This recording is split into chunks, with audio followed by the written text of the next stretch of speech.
Hola chicas y chicos, pues concluimos con esta explicación que vamos a hacer hoy con la propuesta filosófica de David Hume en nuestro curso de Historia de la Filosofía. Vamos a abordar la filosofía de la religión, su pensamiento religioso.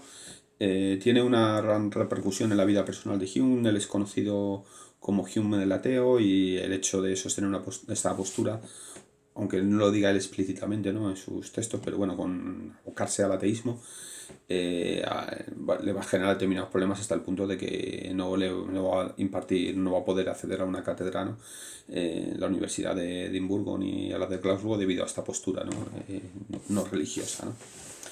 El- pues vamos a iniciarnos, ¿no? Hay dos momentos, uno que bueno, él escribe una historia natural de las religiones, donde explica de dónde surge la religión, ¿no? Y luego tiene unos diálogos de la religión natural, que lo que hace es investigar acerca de los argumentos, ¿no?, a favor y en contra de la existencia de Dios, ¿no? Pues vamos a seguir este orden. Primero vamos a ver cuál es, según Hume, el origen de la religión. Hay que tener en mente siempre lo que ya se ha dicho en la teoría del conocimiento, es decir, toda idea procede de una impresión.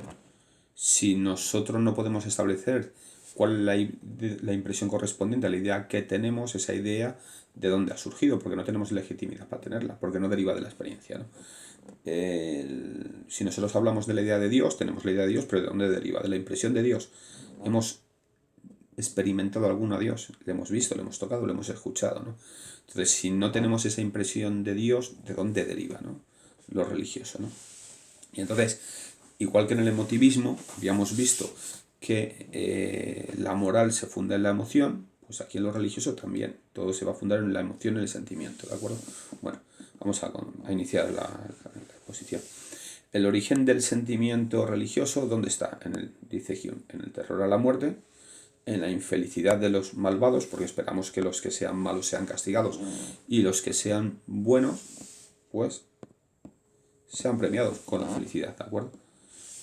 Además dice que es fruto de la ignorancia y del miedo a lo desconocido, ¿no? Entonces, bueno, que ese terror a la muerte, el hecho de que deseemos de algún modo que los malvados sean castigados mientras que los buenos sean premiados, ¿no?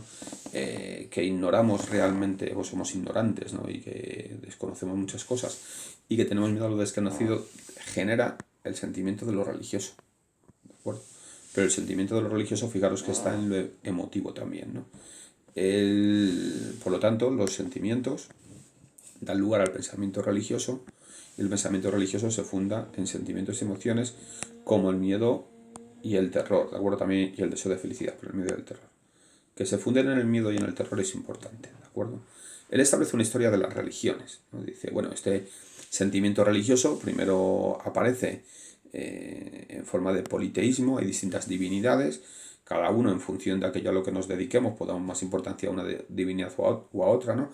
Imaginemos que hay, pues dentro del politeísmo, si pensáis en la mitología griega, ¿no?, que es a lo mejor lo más cercano, ¿no?, que tenemos, pues pensamos que hay una divinidad del mar, hay una divinidad de la tierra, de la agricultura, ¿no? Entonces, pues bueno, pues si yo soy agricultor, pues doy más importancia a las divinidades vinculadas a la agricultura que el que es pescador y se vincula más con la divinidad del mar, ¿no?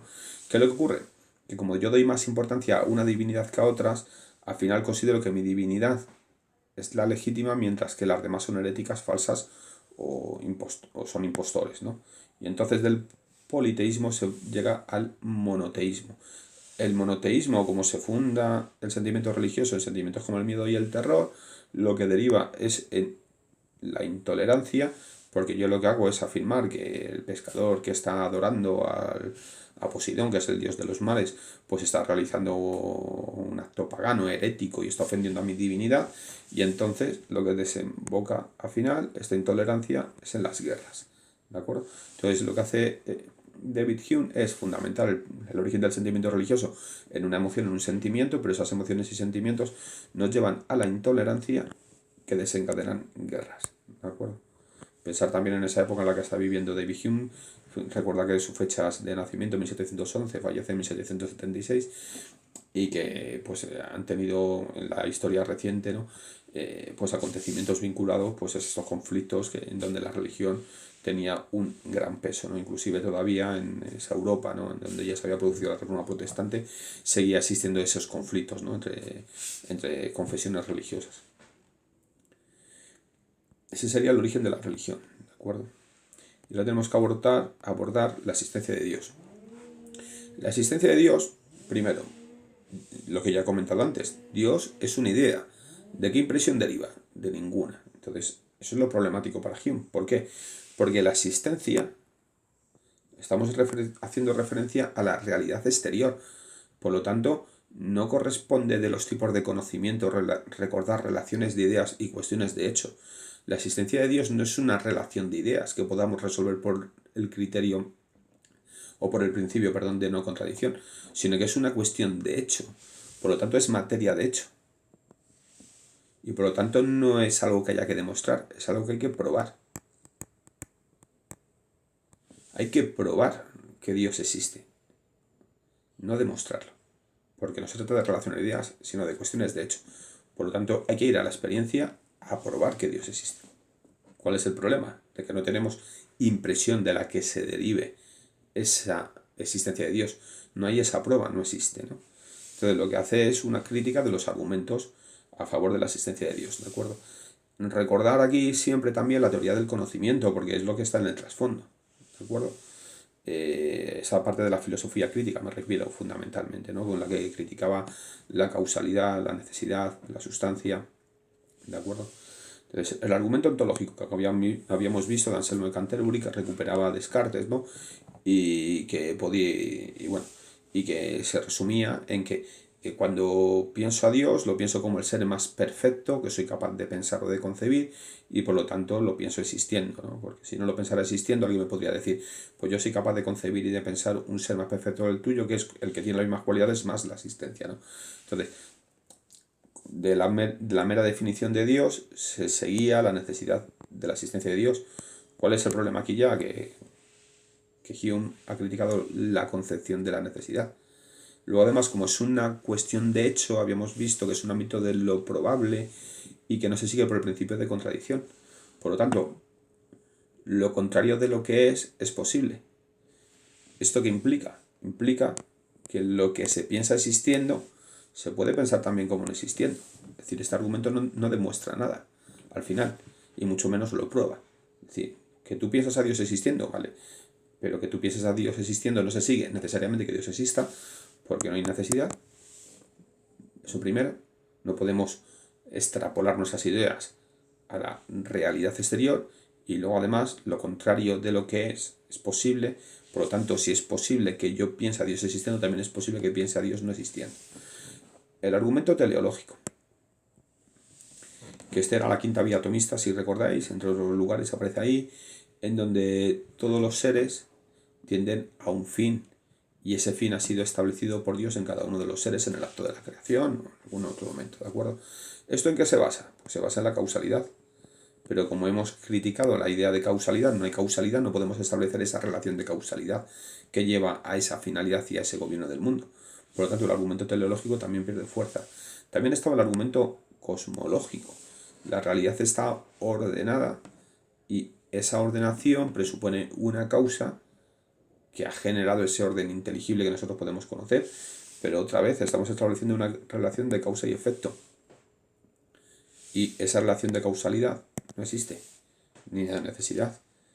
Además, dice David Hume, ¿de acuerdo?, que si el mundo es finito e imperfecto, es difícil sostener que haya una causa infinita y perfecta. Es decir, no hay proporcionalidad entre el efecto y la causa. O sea, yo veo que el mundo es finito e imperfecto, ¿vale? Y de ahí me saco la causa de una causa infinita y perfecta, ¿de dónde? Si no hay infinitud y perfección en el mundo, no puedo presuponerle la causa, ¿no?